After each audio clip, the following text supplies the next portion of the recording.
Hi friends, எல்லாரும் எப்படி இருக்கீங்க? நம்ம இன்னைக்கு melody of golden age episode 34ல என்ன நடக்குதுன்னு பார்க்கலாம். நம்ம லாஸ்ட் எபிசோட்ல பார்த்திருப்போம். போலீஸ் ஹெட் சுஷன் நம்ம யான்ஷியவும் லூ பிரதரையும் காப்பாத்துறதுக்காக அவன் தன்னோட உயிரை விட்டுருவான். அதை கேட்டு எல்லாருமே சோகமா இருந்திருப்பாங்க. அதோட தானே முடிஞ்சிருந்துச்சு இந்த எபிசோட் ஸ்டார்டிங்ல. நம்ம சீச்சி இந்த லீ எப்படியாமட்ட ஆளு, அவன் ஆரம்பத்துல நல்ல மாதிரி தானே நம்ம கிட்ட பழகிக்கிட்டு இருந்தான் அப்படின்ட்டு ஆரம்பத்துல அவன் எப்படி நம்ம சீச்சி கிட்ட பழகிக்கிட்டு இருந்தானோ அதெல்லாம் நினைச்சு பாத்துக்கிட்டு அதுக்கப்புறம் அவன் லீ அவளுடைய முகத்தை லீயா காட்டினதுக்கு அப்புறம் சீச்சிக்கிட்டே எப்படி பழக ஆரம்பிச்சாங்கிறது வரைக்கும் அந்த பொண்ணு யோசிச்சுக்கிட்டே நடந்து வந்துகிட்டு இருக்க. அப்ப யாரோ அவளை ஃபாலோ பண்ற மாதிரி தெரியுது. யாரோ நம்மள ஃபாலோ பண்றாங்க போல இருக்கேன்ட்டு அந்த பொண்ணும் கொஞ்சம் முன்னாடி வேக வேகமா நடந்து போக யாரோ உண்மையாலுமே உடம்பு முகம்லாம் கவர் பண்ணிக்கிட்டு யாரோ நம்ம சீச்சிய ஃபாலோ பண்றாங்க. இந்த பொண்ணு வேக வேகமா ஓடி போயிட்டு ஒரு இடத்துலயும் மறைஞ்சிக்கிறா. அப்பதான் தெரியுது பின்னாடி யாரு ஃபாலோ பண்ணிட்டு வந்துகிட்டு இருக்காங்கன்னா நம்ம சீச்சியோட ஃப்ரெண்டு பையன் ஃப்ரெண்ட் இருக்கான் இல்லையா, அவன் தான். ரொம்ப நாளைக்கு அப்புறம் தான் இவனையே காட்டுறாங்க. அவன் தான் அவளை ஃபாலோ பண்ணிக்கிட்டே வந்திருக்கான். இவனை தேடிக்கிட்டே முன்னாடி போக அவன் தலையில போட்டிருந்த கேப் எல்லாம் கலன்றதா அப்பதான் அவளுக்கும் தெரியுது இவன் தான் நம்மள ஃபாலோ பண்ணிட்டு வரானா அப்படின்ட்டு. அவன் ஆக்சுவலா முட்டாள் தான் கூப்பிடுவா. இப்பயும் அதே போல முட்டாள் இங்க இருக்கான் பாரு, இங்க இருக்கான் பாருன்னு சொல்ல அப்பதான் அவனும் திரும்பி பாக்குறான். இந்த பொண்ணையும் கூட்டிட்டு போயிட்டு ரெண்டு பேரும் ஒன்னா உட்காந்து நூடுல்ஸ் சாப்பிட ஆரம்பிக்கிறாங்க. அப்ப சீச்சியும் நீ எப்பையில இருந்து என்னை ஃபாலோ பண்றேன்னு கேட்க நான் ரொம்ப நாளாவே உன்னை ஃபாலோ பண்ணிக்கிட்டு தான் இருக்கேன்னு சொல்ல அப்ப உன் பாஸ் தான் என்னை ஃபாலோ பண்ண சொல்லியிருந்தாரான்னு கேக்குறதுக்கு அப்படி எல்லாம் ஒண்ணும் இல்ல, உனக்கு எதுவும் ப்ராப்ளம் வரக்கூடாதுங்கிறதுக்காக தான் நான் உன்னை ஃபாலோ பண்ணிக்கிட்டே இருந்தேன். அப்ப அந்த பையன் இருந்துட்டு சீச்சி உனக்கு எந்த ஆபத்தும் வரக்கூடாது அப்படின்னு சொல்ல நம்ம சீச்சி இவன் நம்ம மேல இவ்வளவு அக்கறை எடுத்துட்டு இருக்கான் அப்படின்ட்டு அப்படியே அசந்து போய் பாத்துக்கிட்டு இருக்க. அப்புறம் கொஞ்ச நேரத்துல நூடுல்ஸ் எல்லாம் சாப்பிட்டு முடிச்சுட்டு நம்ம சீச்சி கடைக்காரருக்கு காசு கொடுக்கறதுக்காக கோல்டன் காயின் எல்லாம் கொட்ட ஃப்ரெண்டு பையன் பாக்குறான். நீ இன்னும் சின்ன குழந்தையில எப்படி இருந்தியோ அதே போலதான் இருக்கல்ல, எதுக்கு எடுத்தாலும் அந்த கோல்டு காயின் தான் கொடுக்கறல்ல அப்படிங்க. சீச்சிக்கு டவுட் ஆயிடுது. உனக்கு எப்படி அது தெரியும்? நான் சின்ன பிள்ளையில இருந்தே கோல்டு காயின் தான் கொடுப்பேன்னு உனக்கு எப்படி தெரியும்னு கேக்குறா. அப்ப இப்ப வரைக்குமே இந்த பொண்ணோட சின்ன வயசு ஃப்ரெண்டுங்கிறதே தெரியாது போல இருக்கு. அதனால ஃப்ரெண்டு பையனும் என்ன பண்றான்னா என் கூட வான்னு சொல்லி கையை பிடிச்சு எடுத்துட்டு போயிட்டு ஒரு பிரிட்ஜுக்கு மேல நிப்பாட்டிட்டு ஒரு கோல்டு காயினை எடுத்து காட்டுறா. அந்த கோல்டு காயின் பாக்குறதுக்கு பழசாயிடுச்சு. ஆனா இவ கொடுத்ததுதான் எப்பயுமே வேணாம் வேணான்னு தானே சொல்லிக்கிட்டு இருந்திருப்பான். இந்த காயின் உனக்கு எப்படி வந்துச்சு? இந்த காயின் பாக்குறதுக்கு ரொம்ப பழசா இருக்கிற மாதிரி தெரியுது அப்படின்னு கேட்க சிச்சி உனக்கு என்னை ஞாபகம் இல்லையான்னு கேட்க இல்லையேன்னு சொல்ல அப்ப அந்த பையன் என்ன பண்றான்னா கீழே உட்காந்துட்டு அங்க கீழே கிடக்குற குப்பையில இருந்து ஒரு குச்சி எடுத்து தலையில சொருகிக்கிட்டு அவன் சின்ன பையனா இருக்கக்குள்ள எப்படி பிச்சை எடுக்க உட்காந்துருப்பானோ அதே போல உட்காந்து காட்ட அப்பதான் அந்த பொண்ணுக்கும் ஞாபகம் வருது. நம்ம ஒரு சின்ன பையனுக்கு சின்ன வயசா இருக்கக்குள்ளேயே ஒரு கோல்டு காயினை கொடுத்து அவனை நல்லா படிச்சு 4 பேருக்கு உதவி பண்ற மாதிரி வரணும்னு சொல்லி இருந்திருக்கோம்ல அப்படின்ட்டு அந்த பொண்ணுக்கும் அப்பதான் ஞாபகம் வருது. இவனுக்கும் அந்த பழசெல்லாம் நினைச்சு பாக்குறான். சீச்சி கிட்டையும் சீச்சி நீ சொன்ன மாதிரியே நான் நல்லா படிச்சு இப்ப 4 பேருக்கு உதவி பண்ற மாதிரியே இருக்கேன்ல அப்படின்ட்டு கேட்க அந்த பொண்ணு கண்ணுல இருந்து தண்ணி கொட்ட ஆரம்பிக்குது. அப்படியே ரொம்ப இமோஷனல்ல கண்ணுல இருந்து தண்ணி கொட்டிக்கிட்டு இருக்க இவனும் துடைக்கிறதுக்காக போக அந்த பொண்ணு டக்குன்னு அவனை கட்டி பிடிச்சிக்கிறா. இவனும் கட்டி பிடிச்சிக்கிறான். ரொம்ப ரெண்டு பேருமே ரொம்ப சந்தோஷமா இருக்காங்க. அப்படியே ஷின் இளவரசனுடைய அரண்மனையை தான் காட்டாங்க. அந்த இடத்துல பொண்ணுங்கெல்லாம் அழகழகா டான்ஸ் ஆடிக்கிட்டு இருக்காங்க. அங்க இந்த இளவரசி ஜியாங் அமைச்சர்னு எல்லாருமே வந்து உட்கார்ந்து இருக்காங்க. அப்ப நம்ம ஷென்னும் யான்சியும் உள்ள போக ஷின் இளவரசன் பாக்குறான். உடனே கீழே இறங்கி வந்துட்டு நான் நினைச்சு கூட பாக்கல நீங்க வருவீங்கன்ட்டு. ஷென் நீ இது வரைக்கும் எந்த ஒரு பார்ட்டிக்குமே போனதே கிடையாது இல்ல, அதனாலதான் நான் எதிர்பார்க்கவே இல்லை நீங்க வருவன்ட்டு. அதுவும் உன் ஒய்ஃபோட வந்திருக்க எனக்கு ரொம்ப சந்தோஷமா இருக்கு அப்படின்னு சொல்லிட்டு இருக்கக்குள்ளேயே இந்த இளவரசி இருந்துட்டு எங்க ஷென் வந்துட்டான், கூடவே லீயும் வந்திருக்கணுமே, லீ எங்க வரல? ரெண்டு பேருமே போட்டி ஆட்களாச்சே, எங்க அவரு மட்டும் வரலையே அப்படிங்கிற மாதிரி இளவரசிக்கே சொல்ல அந்த சமயத்துல லீயும் அங்க வந்துடுறான். என்ன மன்னிச்சிருங்க நான் லேட்டா வந்துட்டேன்னு சொல்லிக்கிட்டே வந்து ஷின் இளவரசனுக்கும் வணக்கம் சொல்லிட்டு இன்னைக்கு என்னுடைய தங்கச்சி என் கூட வர்றதா இருந்தா அவளுக்கு இந்த பனி கொட்டுறதுல நின்று அவளுக்கு ஆகாது, அதனால அவளுக்காக நான் வெயிட் பண்ணி அவளை கூட்டிட்டு வரதா போயிருச்சு. அதுலயும் உங்களை மாதிரி பெரிய ஆட்கள் எங்களை இன்வைட் பண்ணிருக்கீங்க, கண்டிப்பா என் தங்கச்சியும் கூட்டிட்டு வரணும் இல்லையா, அதனாலதான் அவளையும் கூட்டிட்டு வந்திருக்கேன் அப்படின்னு சொல்ல எங்க உங்க சிஸ்டர்னு கேக்குறான். லீயும் அவனுடைய சிஸ்டரை கூப்பிட அவளை இவங்களுக்கு முன்னாடி வந்து நல்லா நார்மலாவே எல்லாருக்கும் வணக்கம் சொல்லிக்கிட்டு இருக்கா. என்ன மன்னிச்சிருங்க நாங்க லேட்டா வந்துட்டோம், அதுக்காக நான் உங்களுக்காக வைன் ஊத்தி குடுக்குற மன்னிப்பு கேட்டு அப்படின்னு சொல்லிக்கிட்டு இருக்க ஷின் இளவரசனும் கண்டிப்பான்னு சொல்லிட்டு எல்லாருமே அவங்க சீட்ல போய் உட்கார அந்த பொண்ணும் எல்லாருக்குமே வைனும் ஊத்தி கொடுத்துக்கிட்டே வந்துட்டு இருக்கா. அப்ப ஜியாங் அமைச்சர்கிட்ட மட்டும் லைட்டா அவருடைய வைன் ஜாடி மட்டும் கீழே இடிச்சிட அவ உடனே கையில எடுத்து அதை நிப்பாட்டி வைக்கிறா. அப்ப நம்ம ஷென்க்கு யான்ஷிக்கும் இவ தானே அங்க வந்தவ, இவ கையில எடுத்து உடனே வேலை செய்யறாளே, அவ கையில தானே நம்ம வாழை இறக்கணும், இந்த வேலையை அவளால எப்படி செய்ய முடியுதுன்ட்டு ரெண்டு பேருமே மறைச்சு பாத்துக்கிட்டு இருக்காங்க. நம்ம யான்ஷி கூட நம்ம ஒருவேளை மிஸ்டேக்கா இவள சந்தேகப்படுறோமோன்னு கேட்க ஷென் எதுவும் சொல்லாம அமைதியா பாத்துக்கிட்டு இருக்கான். அந்த பொண்ணு ஷென்னுக்கும் யான்ஷிக்கும் கூட வைன் ஊத்த வர ஷென் அவளையே பாத்துக்கிட்டு இருக்க, யான்ஷியும் அவளையே பாத்துக்கிட்டு இருக்காங்க. அப்ப அந்த பொண்ணு இருந்துட்டு யான்ஷி கிட்ட, நீங்க ரொம்ப டேலண்ட் ஆனவங்கன்னு கேள்விப்பட்டேன், நீங்க எங்களை என்டர்டைன்மெண்ட் பண்றதுக்காக ஒரு டான்ஸ் ஒண்ணு பண்ணி காட்டலாமே, அது கொஞ்சம் சுவாரஸ்யமா இருக்கும்ல அப்படின்ட்டு அந்த பொண்ணு கேட்க எல்லாருமே கேட்க ஆரம்பிச்சிடுறாங்க. இந்த இங்க இளவரசி இருந்துட்டு ஜியாங் அமைச்சர்கிட்ட, ஜியாங் அமைச்சரே, நீங்க தானே ரெக்கமெண்ட் பண்ணி அந்த பொண்ணை ஷென்க்கு கல்யாணம் பண்ணி வச்சீங்க, அவளுக்கு நிறைய டேலண்ட் இருக்குன்னு நீங்க தானே சொன்னீங்க, நீங்களே அவளுக்கிட்ட சொல்லி ஏதாவது ஒரு என்டர்டைன்மெண்ட் பண்ண சொல்லுங்களேன் அப்படின்ட்டு அந்த இளவரசி ஜியாங் அமைச்சர்கிட்ட சொல்ல, ஜியாங் அமைச்சர் இருந்துட்டு, ஆமா ஆமா, யான்ஷிக்கு 6 திறமைகள் இருக்கு, ரொம்ப திறமையான பொண்ணுதான், யான்ஷி ஒரு டான்ஸ் பண்ணி காட்டலாம்ல, எல்லாருமே விரும்பி கேக்குறாங்க, நீ ஒரு டான்ஸ் பண்ணி காட்டலாம்லன்னு கேட்க ஷென் இருந்துட்டு, இல்ல அவளால டான்ஸ் பண்ண முடியாதுன்னு சொல்ல வர நம்ம யான்ஷி நிப்பாட்டிட்டு, இல்ல நான் டான்ஸ் பண்றேன், ஆனா இன்னைக்கு புதுசா பண்ணணுங்கிறதுக்காக ஸ்வாட் டான்ஸ் பண்றேன் அப்படின்னு சொல்ல ஷென் பாக்குறா, இவளுக்கு ஒரு டேலண்ட்டுமே கிடையாது, ஸ்வாட் டான்ஸ் பண்றேன்னு சொல்றா, இவளுக்கு எப்படி தெரியும் அப்படின்ட்டு முழிச்சுக்கிட்டு இருக்க நம்ம யான்ஷி இருந்துட்டு, உங்களுடைய ஸ்வாடை எடுத்துட்டு வர சொல்லுங்களேன் அப்படின்னு சொல்ல ஒரு காவலாளியும் ஸ்வாடை எடுத்துட்டு வந்து கொடுக்க நம்ம யான்ஷியும் அந்த வாளை எடுத்துட்டு பக்கத்துல அவங்க மாமா தான் மியூசிக் வாசிச்சுக்கிட்டு இருப்பாரு,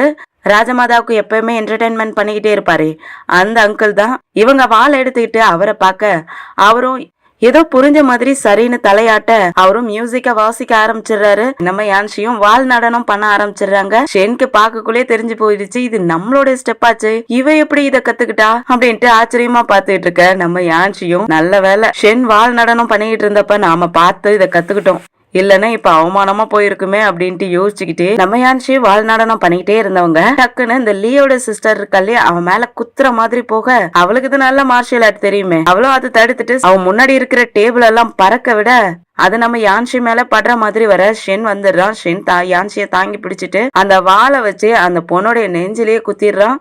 இத பார்த்து லீக்கு அப்படியே ஷாக் ஆயிடுது, இவளுடைய டேலண்ட வெளியே காட்டக்கூடாதுன்னு நினைச்சுக்கிட்டு இருந்தோம், வெளியே காட்டிட்டாலே அப்படின்ட்டு ஷாக் ஆயிட்டு இருக்க ஜியாங் அமைச்சர், லீ உங்க சிஸ்டருக்கு மார்ஷியல் ஆர்ட் தெரியுமா, இவ்வளவு டேலண்டடா இவ்வளவு ஃபாஸ்டா சண்டை போடுறாங்களே அப்படின்ட்டு அவன் ஆச்சரியமா பாக்க இந்த இங்க இளவரசிக்கு இந்த ஃபைட்ட பாக்கக்குள்ள அவளுக்கு பழைய ஞாபகம் வருது, அவளுக்கு இந்த ஸ்டெப்பை எப்பயோ பாத்துருப்ப போல இருக்கு, நான் இப்ப இந்த ஸ்டெப்பை நான் ஏற்கனவே பார்த்த மாதிரி இருக்கேன், இந்த மார்ஷியல் ஆர்ட் எனக்கு ஆல்ரெடி தெரிஞ்ச மாதிரி இருக்கு, இதை நான் எங்கே பாத்திருக்கேன்னு சொல்ல எல்லாருமே ஷாக் ஆயிடுறாங்க. லீக்கு என்ன சொல்றதுன்னு தெரியாத அப்படியே அமைதியா உட்காந்துருக்க ஷென்னும் லீ சிஸ்டர் கிட்டயும் லீ கிட்டயும் மன்னிப்பு கேட்கிறேன், என்ன மன்னிச்சிருங்க, என் ஒய்ஃபை காப்பாத்துறேன்ட்டு உங்க மேல வாழை இறக்கிட்டேன் அப்படின்னு சொல்லிட்டு மன்னிப்பு கேட்டுட்டு, ஆனா இந்த சண்டை நான் ஆல்ரெடி பாத்திருக்கேன், கொஞ்ச நாளைக்கு முன்னாடி தான் என்கிட்ட இந்த ஸ்டெப்பை யூஸ் பண்ணி சண்டை போட்டாங்க ஒருத்தவங்க அப்படின்லாம் சொல்லிட்டு இருக்க அந்த பொண்ணு செம்மையா பயந்து போயிருக்கா. உடனே ஷின் இளவரசனும் அந்த நிலைமையை சரி பண்ணுங்கிறதுக்காக கிளாப் பண்ணிக்கிட்டே, என்னை நீங்க ரொம்ப இம்ப்ரெஸ் பண்ணிட்டீங்க, ரொம்ப ஹாப்பியா இருக்கு மேடம் ஷின், நீங்க வால் நடனம் பண்றேன்ட்டு சூப்பரா நீங்க வால் நடனமும் பண்ணீங்க, அதே போல லார்ட் லியோடைய சிஸ்டருடைய டேலண்டையும் வெளிக்கொண்டு வந்துட்டீங்க, அவங்க மார்ஷியல் ஆர்ட்ல இவ்வளவு பெரிய ஆளா இருப்பாங்கன்னு நான் நினைச்ச கூட பாக்கல அப்படின்ட்டு சொல்லிக்கிட்டு இருக்க லீ அவனுடைய தங்கச்சிக்கு பக்கத்துல வந்துட்டு, வெக்கமா இல்ல இப்படி அவங்களுடைய ட்ரிக்ல ஏமாந்துட்டியே அப்படின்ட்டு, வெக்கமா இல்லையான்னு சொல்லி திட்டுறான். ஷென்னு யான்சியை கூட்டிட்டு போயிட்டு அவங்க சீட்ல உட்காந்திக்க அந்த பொண்ணையும் 2-3 பொண்ணுங்க வந்து கூட்டிட்டு போயிடுறாங்க. ஷென் யான்சி கையை பிடிச்சுக்கிட்டு, நீ எதுக்காக தேவையில்லாத ரிஸ்க் எல்லாம் எடுக்கிறேன்னு சொல்லிக்கிட்டு இருக்க, உங்களுக்கு இப்ப ஷுவரா யாருன்னு தெரிஞ்சிருச்சுல, உங்களுக்கு உண்மையை காட்டணுங்கிறதுக்காக தான் நான் இந்த மாதிரி ரிஸ்க் எடுத்தேன்னு சொல்லிட்டு யான்ஷி சொல்றதுக்கு ஷென் இருந்துட்டு, எனக்கு கன்னா டிஸ்ட்ரிக்ட்ல யாரை பார்த்தோங்கிறது எனக்கு நல்லாவே தெரியும், அதுக்காக நீ தேவையில்லாத இந்த மாதிரி ரிஸ்க் எல்லாம் எடுக்காத அப்படின்னு சொல்லிக்கிட்டு இருக்க நம்ம யான்ஷி இருந்துட்டு, உங்களுடைய வால் ரொம்ப ஹெவியா இருந்துச்சு, என்னால அதை தூக்கவே முடியல, அது ஏன் கண்ட்ரோல்லே இல்ல, நானும் எத்தனை டைம் அதை ஸ்டாப் பண்ணலான்னு பார்த்தேன், என்னால ஸ்டாப் பண்ணவே முடியல, ரொம்ப ஹெவியா இருந்துச்சு அப்படின்ட்டு சொல்லிட்டு இருக்காங்க. அந்த சமயத்துல யான்ஷியோட அங்கிள் தொண்டையை கணிச்சு காட்ட அப்பதான் 2 பேரும் யோசிக்கிறாங்க, நம்ம ரொம்ப ஓவரா பண்ணிக்கிட்டு இருக்கோம் அப்படின்ட்டு. அதே போல இந்த இங் இளவரசியும், மேடம் ஷென் பரவாயில்லையே, நீங்க ரொம்ப டேலண்டாவும் இருக்கீங்க, அதோட ஷென் கூட ரொம்ப க்ளோஸாவும் இருக்கீங்க, பார்க்கவே ரொம்ப சந்தோஷமா இருக்கே அப்படின்னு சொல்லிட்டு இருக்க லீ இருந்துட்டு, மேடம் ஷென் இந்த ஸ்வாட் டான்ஸை எங்க கத்துக்கிட்டீங்க, யார் உங்களுக்கு மாஸ்டர், இதை நான் பார்த்த மாதிரியே தெரியலையே, அதோட இந்த மியூசிக்கும் அதுக்கு ஏத்த மாதிரியே கம்போசிங்ல இருந்துச்சு, எல்லாமே ஒத்து போன மாதிரி இருந்துச்சு அப்படிங்கிற மாதிரி சொல்ல அந்த அங்கிள் எழுந்திருச்சுட்டு, இது நான் புதுசா நானா கம்போஸ் பண்ணது, இப்ப பனி பொழியிற காலம் இல்லையா, அதுக்கேத்த மாதிரி நான் இந்த மியூசிக் ரெடி பண்ணனேன் அப்படின்னு சொல்ல எங்க இளவரசியும், அவர் எங்க அம்மாவுடைய ஃபேவரட் மியூசிஷியன், இவர் அவ்வளவு சீக்கிரத்துல வெளியே வரவே மாட்டாரு, இன்னைக்கு என்னுடைய தம்பி இளவரசனுக்காக வந்து வாசிக்கிறதுக்காக வந்திருக்காரு, எப்படி இவருக்கு டைம் கிடைச்சது, எப்படி வந்தாருன்னு எனக்கே தெரியல அப்படின்ட்டு ஷின் இளவரசிகிட்டையும் கேட்க அவரும், ஆமா அவர் கூப்பிட்டா கூட வரமாட்டாரு, அவருக்கே டைம் கிடைக்காது, நான் கூப்பிட்ட உடனே இந்த டைம் வந்துட்டாரு, எனக்கே ஆச்சரியமா தான் இருக்கு, அது இல்லாத ஒரு புது இசையும் வாசிச்சிருக்காரு, எனக்கே ஆச்சரியமா தான் இருக்கு, இன்னைக்கு உங்களுடைய மியூசிக் ரொம்ப சூப்பரா இருந்துச்சுன்னு சொல்ல அவரும் நன்றி சொல்லிட்டு உட்காந்துக்கிறாரு. ஷென்னோடைய முகத்தை தான் காட்டுறாங்க. ஷென் தான் அழைச்சிருப்பான் போல இருக்கு. உடனே ஜியாங் அமைச்சரும் எல்லாருக்கும் வைன் டோஸ்ட் பண்றேன்னு சொல்லிட்டு எல்லாருக்கும் வைன் டோஸ்ட் பண்ணி ஒருத்தருக்கு ஒருத்தர் டோஸ்ட் பண்ணி குடிக்க ஆரம்பிச்சிடுறாங்க. அப்படியே இந்த லீயோடைய தங்கச்சியை தான் காட்டுறாங்க. அந்த பொண்ணுக்கு அந்த இடத்துல குத்துனதுக்கு ட்ரீட்மெண்டே பார்க்கல போல இருக்கு. அவ வலியில துடிச்சுக்கிட்டு இருக்கா. ஆல்ரெடி வேற ஷென் அந்த இடத்துலயே குத்திருப்பான் போல இருக்கு அந்த பொண்ணுக்கு. திரும்பியும் அதே இடத்துல வாழை இருக்க அந்த பொண்ணுக்கு வலி தாங்க முடியாத, என்னை எப்படியாவது காப்பாத்துங்க ப்ளீஸ், எனக்கு ஹெல்ப் பண்ணுங்கன்னு கேட்டுட்டு இருக்கேன். இந்த லீ அப்படியே ஏதோ ஷோ பாக்குற மாதிரி பாத்துக்கிட்டு இருக்கான். செம்மைய பிடிச்சு திட்டுறான். நீ தேவையில்லாத உன்னுடைய டேலண்ட வெளியே காட்டி ஷென்க்கு சந்தேகம் வர மாதிரி ஆக்கிட்ட. அவன் கரெக்டா ஆல்ரெடி உனக்கு எங்க குத்தி இருந்தானோ அதே இடத்துல வாழையாச்சு இறக்கிட்டான்ல. இனிமேல் நீ வெளியே வரக்கூடாது, உன்னை நான் இப்படியே விட்டுற போறேங்கிற மாதிரி சொல்ல அந்த பொண்ணு செமையா பயந்து போயிட்டு எனக்கு ஹெல்ப் பண்ணுங்க, நான் கண்டிப்பா யூஸ்ஃபுல்லா இருப்பேன், நான் அந்த ஷென்னை கொல்லாத விட மாட்டேன், அவனை கண்டிப்பா நான் கொன்னுடுவேன், எனக்கு ஹெல்ப் பண்ணுங்க, லாஸ்ட் டைம் எனக்கு ஹெல்ப் பண்ணுங்கன்னு சொல்லிட்டு அந்த பொண்ணு கெஞ்சிக்கிட்டு இருக்கா. அவன் அவளை தள்ளி விட்டுட்டு அங்க இருந்து போயிடுறான். அந்த பொண்ணு வலியில துடிச்சிக்கிட்டு இருக்கா. இங்க நம்ம யான்ஷி ஷென்க்கு சமைக்கிறதுக்காக கிம்ச்சி இலையெல்லாம் கிளீன் பண்ணிக்கிட்டு இருக்க. அங்க ஷென்னும் வந்து பாக்குறான். இவங்க பரபரன்னு வேலை செஞ்சுக்கிட்டு இருக்க. ஷென்னும் வந்து பாத்துட்டு அவங்க முகத்துல இருக்கிற மாவெல்லாம் தொடச்சு விட்டுக்கிட்டு நீ எதுக்காக இதெல்லாம் செஞ்சுக்கிட்டு இருக்கேன்னு கேட்க, உங்களுக்காக இன்னைக்கு நான் தான் சமைச்சு கொடுப்பேன் அப்படின்னு சொல்லிட்டு செஞ்சுக்கிட்டு இருக்க. அந்த சமயம் பார்த்து அங்கிள் வந்துடுறாரு. அங்கிள் வந்துட்டு, மேடம் உங்களை அரண்மனையில இருந்து ராஜமாதா உங்களை கூப்பிட்டு விட்டு இருக்காங்க, நீங்க ராஜமாதாவை பார்க்க போகணுமான்னு சொல்ல நம்ம யான்சியும் இதோ வந்துடுறேன்னு சொல்லிட்டு ஷென் மேல அவங்க நூடுல்ஸ் பண்றதுக்காக மாவு எடுத்துட்டு இருந்திருப்பாங்க. அந்த மாவை முகத்திலேயே தெளிச்சு விட்டுட்டு நான் சீக்கிரமா வந்துடுறேன்ட்டு கிளம்பிடுறாங்க. ஷென்னும் அவங்களே பார்த்துட்டு சிரிச்சுக்கிட்டு இருக்க. நம்ம யான்ஷி ராஜமாதாவை மீட் பண்றதுக்காக போயிடுறாங்க. இன்னைக்கு அவங்க கூட அசிஸ்டன்ட் கூட இல்ல போல இருக்கு. இவங்க எல்லாம் பனிப்புழியிற முத நாளா ஒரு ஃபெஸ்டிவல் மாதிரி ஹாலிடே எல்லாம் கொடுத்து கொண்டாடுவாங்க போல இருக்கு.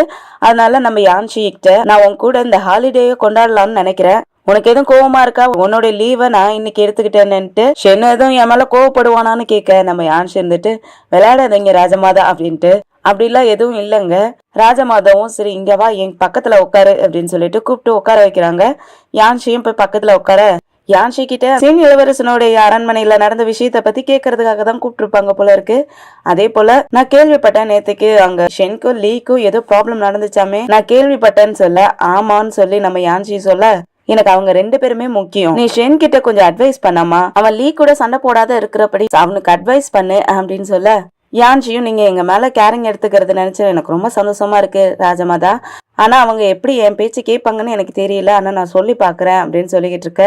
அது இல்லாத அவங்களுக்குள்ள என்ன அப்படி நடந்துச்சு, எதனால இப்படி சண்டை போட்டுட்டு இருக்காங்கன்னு எனக்கு தெரியாதுன்னு சொல்ல ராஜமாதா இந்த ஒவ்வொரு பனிப்பொழிவும் வர்ற டைம்ல எல்லாம் என்னோட ஏஜ் கூடிக்கிட்டே போகுது, எனக்கும் நாள் நெருங்கிக்கிட்டே இருக்குன்னு சொல்லிக்கிட்டு இருக்க.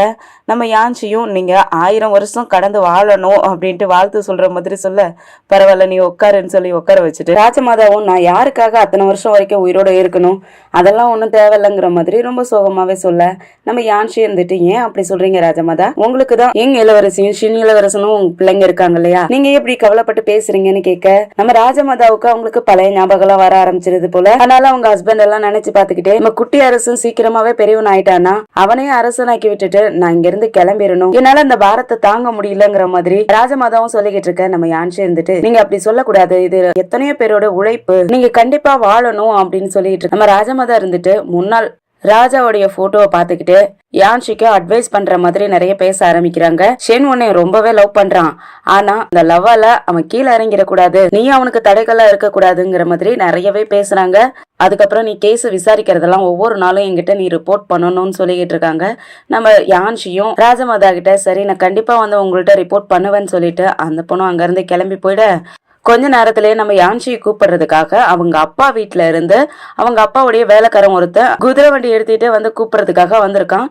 நம்ம யான்ஷியும் வெளியே வந்து பார்க்க உங்க அப்பா உங்களை சீக்கிரமா கூப்பிட்டாங்க, நீங்க அங்க போகணும்னு சொல்ல யான்ஷியும் ஒன்னும் புரியாம எதுக்காக கூப்பிட்டுருப்பாரா இருக்கும் அப்படின்ட்டு அவங்களும் கொஞ்சம் பதட்டத்தோடைய வண்டியிலே ஏறிட்டு போறாங்க. யான் வீட்டுக்கு போன உடனே அங்க உள்ள பார்த்தா இந்த ஜியாங் அமைச்சர் தான் உட்காந்துருக்கான். யான்ஷியோட அப்பாவும் வந்துட்டியாமா சீக்கிரமா வா, உன்னை பாக்குறதுக்காக தான் ஜியாங் அமைச்சர் வந்திருக்காரு, அவர் ஏதோ உங்ககிட்ட கேட்கணுமா அதுக்காக வந்திருக்காரு, நீ அவருக்கு பதில் சொல்லு அப்படின்னு சொல்லிட்டு கூட்டிட்டு போய் முன்னாடி நிப்பாட்டிட்டு தள்ளி நின்னுக்க. நம்ம யான்ஷியும் நேத்து தானே நம்ம ஷீன் இளவரசன் வீட்டுல பாத்துக்கிட்டோம், இப்ப இங்க எங்க வீட்டு வரைக்கும் வந்திருக்கீங்க என்ன விஷயம்னு கேட்க இந்த ஜியாங் அமைச்சரும் என்கிட்ட இப்ப ரிப்போர்ட் பண்றதெல்லாம் கிடையாது போல இருக்கு, இப்ப நீ ரொம்ப தைரியமாவே சுத்திக்கிட்டு இருக்க, ஷென் வேற ரொம்ப உன்னை பாசமா பாத்துக்கிட்டு இருக்கான், அதனால இப்ப நீ என்கிட்ட ரிப்போர்ட் பண்றதெல்லாம் மறந்துட்டு போல இருக்கே அப்படின்னு கேட்க யான்ஷியும் மன்னிச்சிருங்க, என்னால இதுக்கு மேல நீங்க சொல்ற வேலையெல்லாம் செய்ய முடியாதுன்னு நான் நினைக்கிறேன்னு சொல்ல எதுக்காக நீ ஷென்னை ஃபாலோ பண்ணி ஷென்னை பத்தி என்கிட்ட சொல்றதுதான் உன்னுடைய வேலை, அதுக்காக தான் உன்னைய ஷெனுக்கு கல்யாணம் பண்ணி வச்சேன் அப்படின்னு சொல்ல அது எனக்கு நல்லாவே தெரியும். நீங்க எங்க குடும்பத்தையே பயமுறுத்தி எங்க அக்காவை எப்படியாவது ஷென்க்கு கல்யாணம் பண்ணி வச்சு அவ மூலியமா ஷென்னை பத்தி எல்லா விஷயமும் தெரிஞ்சுக்கணுங்கிறதுக்காக நீங்க ட்ரை பண்ணிக்கிட்டு இருந்தீங்க. எனக்கு என்னவோ நீங்க ஷென்னை பத்தி தெரிஞ்சுக்கிறது ஒரே ஒரு கேஸ்க்காக தான் நினைக்கிறேன். ஷென் ஃபேமிலியோட பழைய கேஸுக்காக தான் நினைக்கிறேன் அப்படிங்க. அந்த ஆளுக்கு செமையா கோவம் வருது. நீ தேவையில்லாததெல்லாம் பேசுற. நான் என்ன சொன்னனோ நீ அதை மட்டும்தான் உனக்கு செய்ய வேண்டிய வேலைங்க. என்னை மன்னிச்சிருங்க. இனிமேல் அந்த வேலையெல்லாம் என்னால செய்ய முடியாது. நான் டெய்லியுமே ராஜமாதா கிட்ட என்னுடைய ரொட்டீன் லைஃபை பத்தி அவங்க கிட்ட எக்ஸ்பிளைன் பண்ண வேண்டிய வேலை இருக்கு. ராஜமாதா என்னை இப்ப ரொம்பவே நம்புறாங்க. அவங்க என்கிட்ட நிறையவே கேஸ் கொடுக்குறாங்க.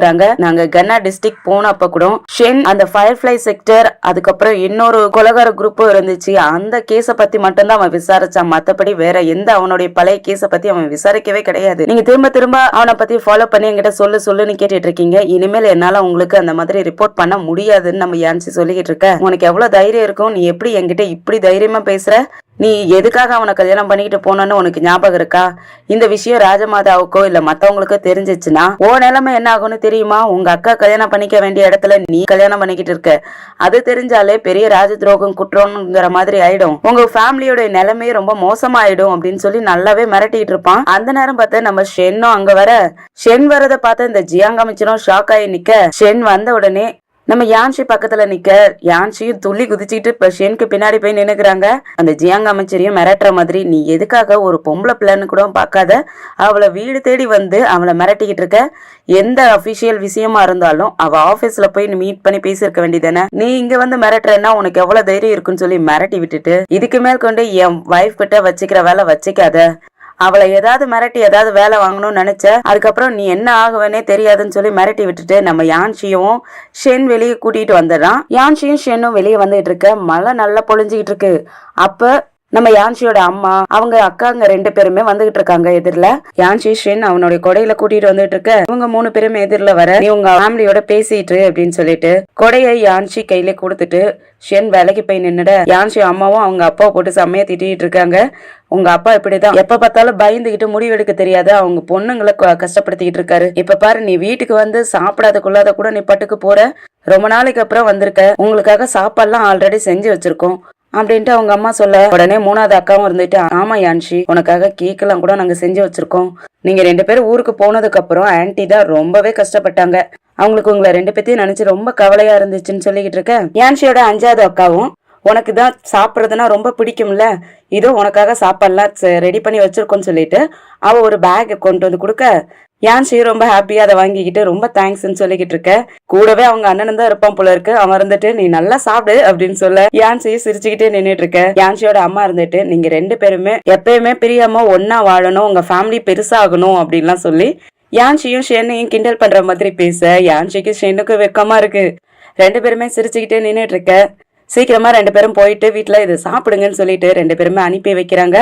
2 பேரும் கிளம்பி வண்டியில வந்துட்டு இருக்கக்குள்ளேயே நம்ம ஷென்க்கு அந்த சாப்பாடு பேக்கை பார்த்துட்டு அது ரொம்ப பாக்குறதுக்கு எமோஷனலா இருக்கு.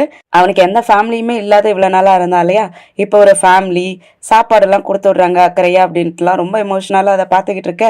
யான்ஷியும் பார்த்துட்டு, என்னாச்சு ஃபீல் பண்ணிக்கிட்டு இருக்கீங்களான்னு கேட்க, உனக்கு ஒரு ஃபேமிலின்னு உனக்கு அக்கறையே இதெல்லாம் கொண்டு வந்து கொடுத்துட்டு இருக்காங்கல்ல, அதை பார்க்கவே எனக்கு ரொம்ப சந்தோஷமா இருக்குன்னு சொல்ல, நம்ம யான்ஷி இருந்துட்டு, அது என்னுடைய ஃபேமிலி மட்டும் இல்லை, அது உனக்கும் தான் ஃபேமிலி. எங்க அப்பா அப்படிதான் கொஞ்சம் முடிவெடுக்க முடியாத ஒரு ஆள் தான். ஆனா இருந்தாலும் எங்க மேல ரொம்பவே பாசமா இருப்பாரு. எங்களை யாருமே விட்டு கொடுத்ததே கிடையாது. அவ்வளவு பாசமா இருப்பாரு. உங்களையும் விட்டு கொடுக்க மாட்டாரு. உங்களுக்கு யாருமே இல்லைன்னு நினைக்காதீங்க. எங்க ஃபேமிலி எப்பவுமே உங்களுக்கும் ஃபேமிலி தான். அதை மறந்துடாதீங்கன்னு சொல்லிக்கிட்டே வந்துட்டு இருக்க. ஷென்னுடைய வீடும் வந்துருது. 2 பேரும் வண்டியில இருந்து இறங்கிக்கிட்டு இருக்க. அப்ப நம்ம சீச்சியும் அவளுடைய லவ்வரும், அப்புறம் லூ பிரதரும் அவருடைய லவ்வரும் வந்திருக்காங்க. நம்ம யான்ஷிக்கு இவங்க 2 பேரும் லவ் பண்ற விஷயம் தெரியாது இல்லையா, சீச்சியும் அந்த பையனும் லவ் பண்ற விஷயம். அதனால என்னை சீச்சி இவன் கூட வந்திருக்க அப்படின்னு கேட்க, யாங் பொண்ணு இருந்துட்டு, உனக்கு தெரியாதா அவங்க 2 பேரும் லவ் பண்ணிட்டு இருக்காங்க, அவங்க 2 பேரும் மேரேஜ் பண்ணிக்க போறாங்க அப்படின்னு சொல்ல, யான்ஷிக்கு ரொம்ப ஹாப்பி ஆயிடுது. என்ன சொல்ற, நீங்க 2 பேரும் கல்யாணம் பண்ணிக்க போறீங்களா, எதுக்காக என்கிட்ட இவ்வளவு நாளா சொல்லவே இல்லை அப்படின்ட்டு கேட்டுட்டு இருக்க. சீச்சியும் ஆமா நாங்க 2 பேரும் கல்யாணம் பண்ணிக்க போறோம்னு சொல்லிட்டு வெக்கப்பட்டுக்கிட்டே இருக்க. இதை ஏண்டி இவ்வளவு நாளா என்கிட்ட சொல்லி இருந்திருக்கலாம்ல அப்படின்னு சொல்லிட்டு யான்ஷி கோவப்பட்டு செல்லமா சீச்சி திட்டிட்டு இருக்க. அப்ப யாங் இருந்துட்டு, சரி போதும் நிப்பாட்டுங்க, நம்ம சீக்கிரமா போயிட்டு எங்களுடைய கல்யாணத்துக்கெல்லாம் ஏற்பாடு பண்ணி ஆகணும், அதுக்கெல்லாம் பிளானிங் பண்ணணும் அப்படின்னு சொல்லிட்டு இருக்க. யான்ஷி பாக்குறாங்க, யாங் நீ என்ன சொல்லிட்டு இருக்க, உனக்கு என்ன மேரேஜ் பத்தி சொல்லிட்டு இருக்க அப்படின்னு கேட்க, யான்ஷி விளையாடாத, நீ கிரிமினல்ல கண்டுபிடிக்கிறேன்னு இன்வெஸ்டிகேட் பண்ணிக்கிட்டே இருந்துட்டு எங்களை பத்திலாம் நீ மறந்துட்ட போல இருக்கு. நான் தான் ஏற்கனவே சொன்னேன்ல ஜெனரல் லூவை கல்யாணம் பண்ணிக்க போறேன்ட்டு. நானும் அவரும் தான் கல்யாணம் பண்ணிக்க போறோம்னு சொல்லிட்டு லூ பிரதரை பிடிச்சிக்க யான்சிக்கு ரொம்ப சந்தோஷமா இருக்கு. ஷென்னும் வாழ்த்துக்கள் சொல்ல லூ பிரதரும் நன்றி சொல்லிக்கிட்டு இருக்க. உடனே யாங் இருந்துட்டு, ஷென்து உனக்கு கிடைச்ச ஆஃபர் இனிமேல் மாறி போச்சு. நான் இனிமேல் ஓம் பின்னாடி சுத்த போறது இல்ல, எனக்குன்னு ஒரு லைஃப் பார்ட்னரை பிடிச்சிட்டேன் அப்படின்னு சொல்லிட்டு சென்னை கிண்டல் பண்ற மாதிரி பேச நம்ம ஷென் இருந்துட்டு, எனக்கு யான்ஷி மட்டும் என் வைஃபா இருந்துட்டா போதும், அதை தவிர எனக்கு வேற எந்த ஆசையுமே இல்லை அப்படின்னு சொல்லிட்டு நம்ம யான்ஷியை கூட்டிட்டு போக பின்னாடியே 2 ஜோடிகளும் போய்கிட்டு இருக்காங்க. அதோட தான் இந்த எபிசோட் முடியுது. அடுத்த எபிசோட்ல என்ன ட்விஸ்ட் காத்து இருக்குன்னு வெயிட் பண்ணி பார்க்கலாம். இந்த வீடியோ பிடிச்சிருந்துச்சுன்னா லைக் பண்ணுங்க, உங்க ஃப்ரெண்ட்ஸ் அண்ட் ஃபேமிலிக்கு ஷேர் பண்ணுங்க. அப்படியே நம்ம சேனலை சப்ஸ்கிரைப் பண்ணி பெல் ஐக்கனை கிளிக் பண்ணி வச்சுக்கோங்க. அடுத்த எபிசோட சந்திக்கிற வரைக்கும் பாய் அண்ட் தேங்க்யூ.